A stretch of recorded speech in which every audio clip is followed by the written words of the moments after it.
Donc Joël Saint-Enax, ce film sur Yann Nadao, c'est surtout l'homme qui vous intéressait.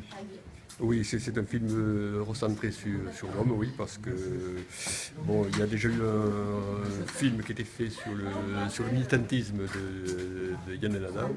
Donc bon, pour pas refaire le même film, évidemment, je me suis recentré sur l'homme.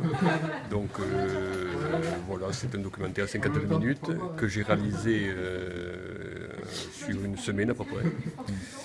La grosse difficulté, c'est parce que je l'ai beaucoup filmé, je l'ai filmé en tout 14 heures, ça a été d'extraire 52 minutes parce que bon, je voulais le passer en 52 minutes.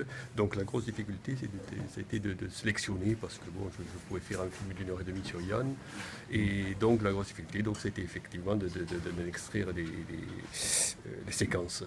Voilà, c'était à la vie, à la scène Oui, je l'ai filmé, je l'ai filmé chez lui, puisqu'il m'a reçu chez lui, à Cire de Luchon, pour ceux qui connaissent. Et je l'ai filmé aussi, j'ai illustré le film d'extraits de ses spectacles, et tant de ses chansons que de ses contes, parce que bon, c'est aussi un conteur, donc je l'ai filmé sur scène aussi. Bon, vous avez sûrement visionné d'autres films le concernant avant de faire le vôtre. Donc, qu'est-ce que vous avez voulu apporter de neuf? Quel terrain vous avez voulu explorer? Mais comme je le disais tout à l'heure, je voulais explorer surtout le terrain de l'homme. Qu'est-ce que vous avez découvert alors justement sur l'homme? Mais j'ai découvert ce qui transparaît au travers de ces spectacles, c'est-à-dire un homme d'une grande humanité, d'une grande simplicité, d'une grande générosité, je veux dire. Puis un homme, c'est vrai, qui m'a touché, parce que bon, il y a eu des moments intimes, notamment dans la chapelle, bon, parce que l'extrait qu'on voit dans le film était relativement court, mais on était dans cette chapelle, je l'ai filmé à peu près pendant 1 heure, et c'est vrai qu'il m'a raconté des moments qui m'ont touché. Bon, il y a certains moments d'ailleurs que je n'ai pas mis dans le film parce que bon, ça a été dit un peu en voix off, et donc j'ai pu malgré tout, malgré ces barrières, j'ai pu arriver à faire ce que je voulais faire, c'est-à-dire à ce qui se confie un petit peu, et c'est ce qu'il a fait. Et il n'était pas très chaud, non, au début, Yann, pour faire ce... Mais au début, bon, c'est-à-dire bon, que la première fois que j'ai contacté, bon, c'était peut-être pas le mot favorable.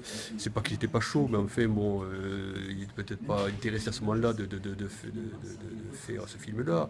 Et puis après, bon, on s'est revus, et puis voilà, là, il avait changé d'avis, si je peux dire, et puis il était d'accord, il était partant, et ce qui a fait que ce film a pu se faire. D'accord.